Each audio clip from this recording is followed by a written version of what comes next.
14h-16h, Brigitte Lahaie, Sud Radio. Et nous passons cette deuxième heure toujours en compagnie de Philippe Arlin et nous évoquons le slow sex, le sexe sacré, le tantra d'ailleurs dans un instant avec Marlène. Avant de donner la parole à Marlène, est-ce que vous pourriez me donner la réponse à ma devinette? Comment on surnomme quelqu'un qui n'assume pas sa bisexualité? Pas d'idée. Pourtant c'est facile, c'est un bikini. Bien sûr. À porter surtout l'été, alors. N'est-ce pas? Bonjour Marlène. Bonjour. Bonjour Marlène. Merci d'être avec nous Marlène. Merci. Donc vous pratiquez bien le tantra, hein, c'est ça? Parce que je sais. Oui, c'est ça, c'est bien ça. C'est bien vous. C'est bien vous. C'est bien moi. C'est bien nous, parce que c'est moi et mon compagnon, oui, c'est pas ça toute seule. Vous avez raison, c'est bien vous, tous les deux. Alors racontez-nous, vous êtes en couple depuis combien de temps déjà? Eh bien, écoutez, on est ensemble depuis 18 ans et on a fait un premier stage de tantra, ça faisait 8 ans à peu près qu'on était ensemble. Donc... Ah non, d'accord, donc il y a 10 ans. Il y a 10 ans. Et on en a fait un autre de stage quelque temps après la naissance de notre fils, un an ou deux, donc ça doit faire 5 ou 6 ans qu'on a fait notre stage. Mais notre pratique ne se résume pas aux éventuels stages qu'on a pu faire. Ça, c'est juste ce qui nous a permis de nous rendre compte qu'on était en fait déjà dans ce type-là de sexualité. Et donc, lors du premier stage, notamment, on a réalisé, on a pris conscience qu'on était déjà dans une pratique tantrique de manière en fait naturelle et innée. C'est juste que c'est comme ça que ça se passe entre nous, quoi. Nos deux consciences corporelles font que on s'est rendu compte que c'était ça qu'on faisait, sans le savoir. C'est joli ce que vous venez de dire, conscience corporelle. Oui, c'est de ça qu'il s'agit de toute façon dans la pratique tantrique, c'est d'être complètement... je vais dire ce que j'en pense moi, après peut-être que d'autres personnes le définiront autrement. Mais il me semble que, une fois j'avais dit à quelqu'un qui pratiquait la pleine conscience que le tantra, c'était la pleine conscience appliquée au sexe, en fait, à la sexualité. Eh bien, voilà, pour moi, c'est de ça qu'il s'agit. C'est un état d'être particulier dans lequel on se met et qui fait qu'on est très attentif à la fois à son vécu corporel et à la fois à ce qu'on partage avec l'autre. Il y a une attention qui est particulière et qui est plus importante. L'acte de faire l'amour sort de l'automatisme, quoi. On est tellement présent qu'on sort de l'automatisme. Voilà, pour moi, c'est ça la définition, en fait. Oui, mais c'est assez. Moi, je suis assez d'accord avec tout ce que vous dites. Et alors, qu'est-ce que le stage aurait pu vous apporter de plus? Eh bien, ça nous a permis de nous rendre compte, de réaliser qu'en fait, on était déjà là-dedans. Et le stage, ensuite, il nous a permis une prise de conscience, hein, autrement dit. Et puis à partir de là, vu qu'on a réalisé qu'on y était déjà, eh bien, on y est allé un peu plus franchement dans la pratique. C'est-à-dire qu'ensuite, on se donnait des rendez-vous amoureux, des rendez-vous sexuels. On organisait la maison, enfin on réorganisait la maison, on se mettait face au feu, on mettait une musique douce et puis on pratiquait, enfin on se mettait à faire l'amour de manière tantrique à ce moment-là, on se donnait vraiment des rendez-vous. Et on a fait ça, mais alors à un moment, au début, quand on a vraiment fait le premier stage, au début, on faisait ça une fois par semaine. On se donnait ce genre de rendez-vous une fois par semaine. Parce qu'on avait vraiment envie de retrouver ça. Et puis évidemment, au fur et à mesure du temps, ça s'est étiolé. Et maintenant, ça n'est quasiment... Je pense que ça doit faire 2 ou 3 ans qu'on n'y a pas mis le paquet. Mais de manière générale, quand on fait l'amour, il n'y a pas besoin de toutes ces fioritures, hein. Il n'y a pas besoin de réinstaller toute la maison, de mettre de la musique douce et de se mettre face à un feu de cheminée. Il n'y a pas besoin de ça.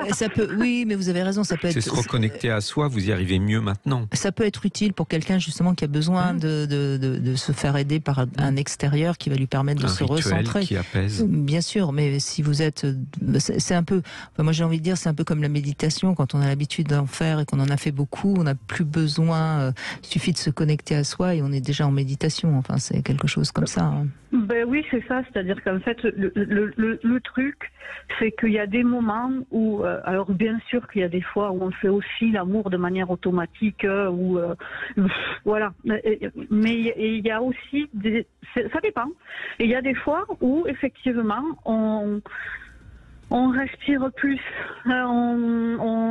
on est plus présent, voilà. Et en fait, des fois c'est lui qui impulse ça, des fois c'est moi.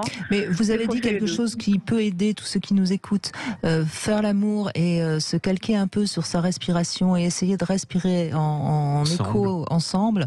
C'est un petit exercice, enfin pas si simple que ça à faire, certes, mais c'est un exercice qui peut amener justement à la pleine conscience. Donc ça, c'est vraiment, je dirais, un des premiers exercices qu'on pourrait conseiller à tous ceux qui nous écoutent, par exemple. Hein.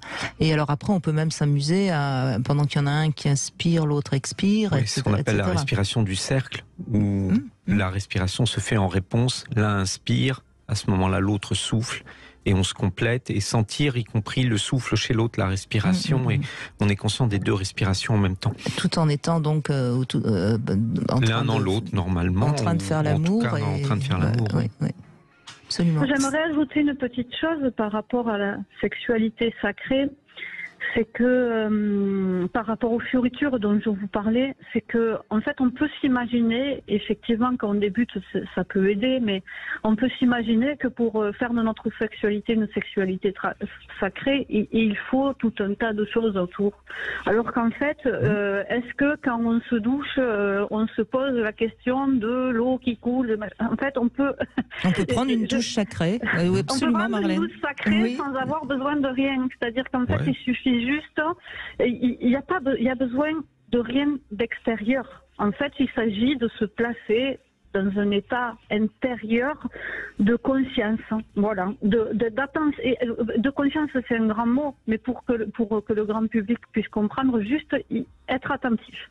Être attentif à ce qui se passe là. C'est-à-dire prendre sa douche vraiment en étant dans la sensation de l'eau qui ce qu'on appelle la pleine conscience aussi à ce moment-là. Oui, bien donc sûr. Les trois se retrouvent.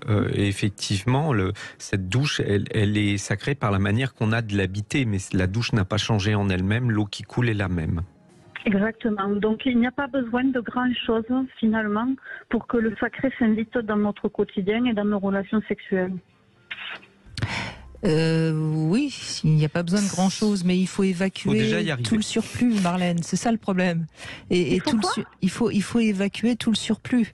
Et c'est ça le problème, parce que si vous voulez, il y a énormément de gens, par incapacité d'être bien avec eux-mêmes, ils ajoutent plein de choses. C'est-à-dire qu'ils sont incapables, par exemple, de manger sans mettre de la télé ou la radio. Ils sont incapables... Vous voyez ce que je veux dire ?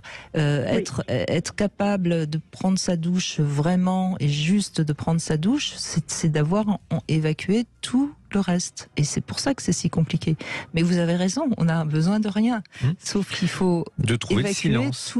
Il faut évacuer le bruit mental, tout ce qui nous éloigne de nous-mêmes. Exactement. J'adhère complètement à ce que vous êtes en train de dire. C'est à la fois un exercice très simple et à la fois terriblement compliqué. Voilà. Demandez à quelqu'un qui est toujours dans l'agitation de rester, allez, on va dire 5 minutes sans rien faire dans le silence. Vous allez voir comment il va bouger, comment il va s'agiter, faites cette expérience. Tiens, demandez à un de vos amis, Marlène, vous avez certainement autour de vous des amis qui sont pas du tout dans la pleine conscience, et prenez un chronomètre et demandez, la seule à être comme ça. Et demandez-lui de rester 5 minutes sans absolument rien faire. Vous allez voir, il sera incapable. Tout à fait. Tout à fait. Je pense, oui, quelque part, ça reste relativement rare. En tout cas, vous m'avez parlé de mon groupe d'amis. Eh bien, je constate que autour de moi, c'est quand même pas courant, effectivement. Moi, ça me semble simple parce que je fais ça depuis tellement longtemps. Mais c'est vrai que j'en oublie qu'au départ, peut-être même pour moi, ça ne l'a pas été. Mais je l'ai oublié. Voilà. Avec les années, je l'ai oublié. C'est pour ça qu'il faut bien rappeler que c'est pas si simple, mais qu'en même temps, quand on y arrive, quelle libération et quelle joie et quelle vie au moins réelle, remplie. Et votre témoignage, merci Marlène, parce que je le trouve très, très chouette.